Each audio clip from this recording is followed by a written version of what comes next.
Kalau nak cadang tu kena cadang lah. Tapi kalau menteri nak lulus, ramai menteri tak setuju lah, mereka takut mereka mati dulu sebelum orang lain.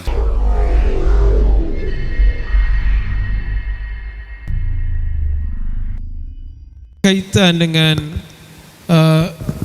mungkin wang yang batil, orang yang terlibat dengan jenayah rasuah atau korupsi, mereka boleh dikenakan sehingga ke tahap hukuman mati dah tu. Orang yang terlibat dengan rasuah dikenakan hukuman mati. Ramai mati dalam negara kita ni. Saya cuma nak fahamkan tuan-tuan tentang hukuman dalam syariat. Pertama, kita kena tahu ada hukuman yang memang syariat dah tetap dah. Hukum qisas, bunuh balas bunuh. Walakum fil qisasi hayatun ya ulil albab. Bagi kamu pada hukuman bunuh balas adalah kehidupan bagi ulil albab. Yang ni tak ada isu. Siapa bunuh orang, kita bunuh dia balik. Sekarang banyak negara-negara yang mengharamkan penalti mandatory mati ni.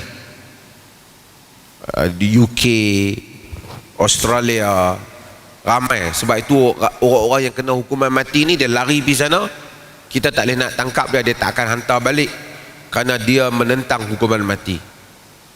Beberapa kedutaan Europe dan juga Barat juga jumpa saya untuk kempen supaya support idea untuk hapuskan hukuman mati ni. Negara kita pernah seketika nak buang hukuman mati ni. Hukuman mati ni adalah benda yang disebut dalam Quran bagi kes orang bunuh balas, orang bunuh orang. Bahkan Quran kata walakum fil qisasi hayat. Bagi kamu pada hukuman bunuh balas itu kehidupan. Maksudnya orang bunuh mesti kita bunuh balik. Melainkan keluarga dia maafkan, waliyud dam. Cuma dalam sistem Islam ni tak ada siapa boleh maafkan. Atas masak mana tak boleh maaf. Keluarga saja boleh maafkan. Keluarga yang menjadi mangsa, yang mana mereka keluarga dibunuh. Okey. Yang ni tak ada masalah dibunuh. Ada undang-undang yang Tuhan tetap dah hukuman dia.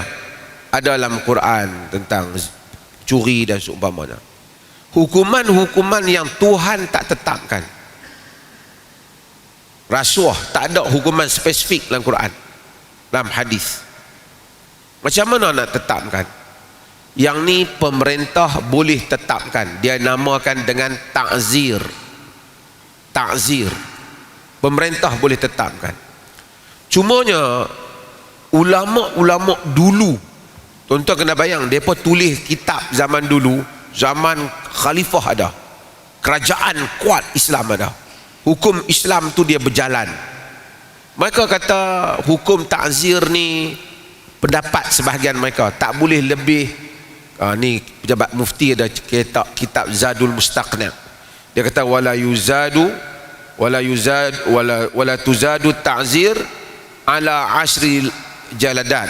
Tidak ditambah, tak lebih ta'zir tu lebih daripada 10 kali sebat. Maksudnya ringan lah kerana zaman itu.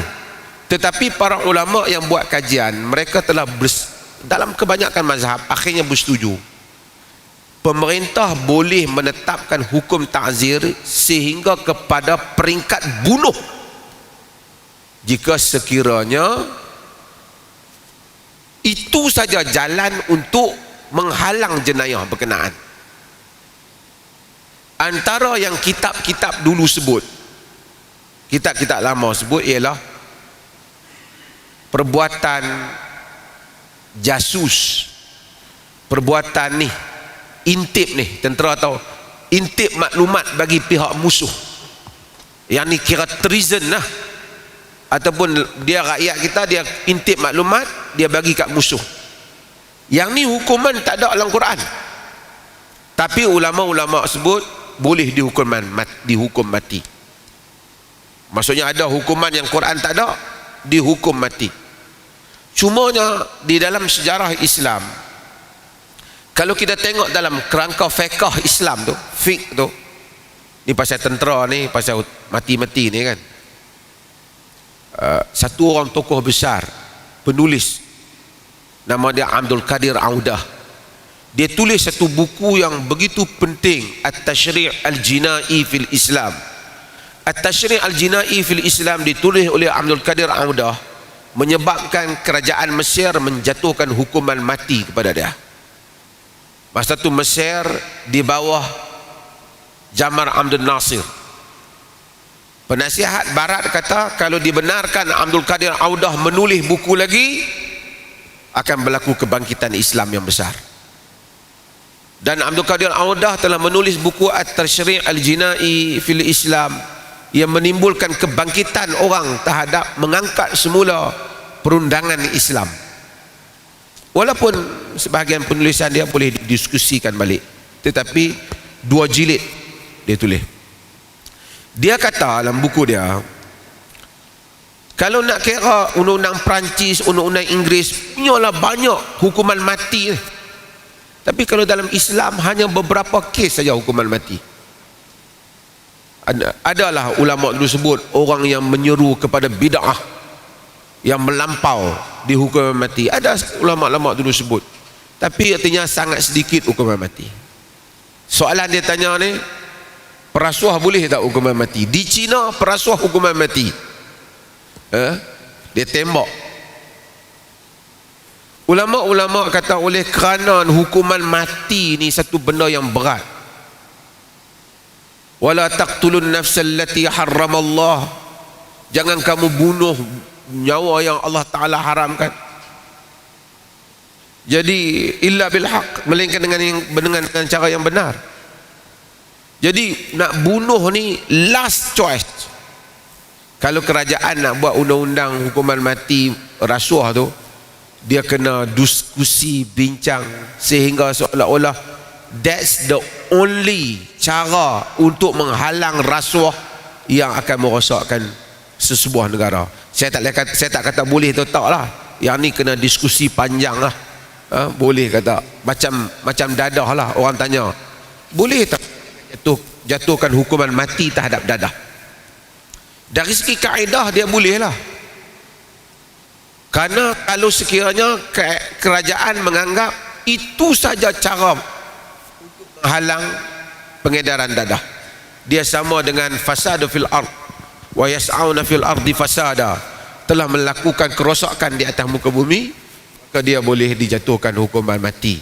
Dari segi kaedah tak salah, mau wajar ataupun tak tu dia kena bincang supaya tak berlaku mudah-mudah, terlalu mempermudahkan dalam mencabut nyawa orang. Kalau nak cadang tu kena cadang lah. Tapi kalau menteri nak lulus, ramai menteri tak setuju lah. Mereka takut mereka mati dulu sebelum orang lain.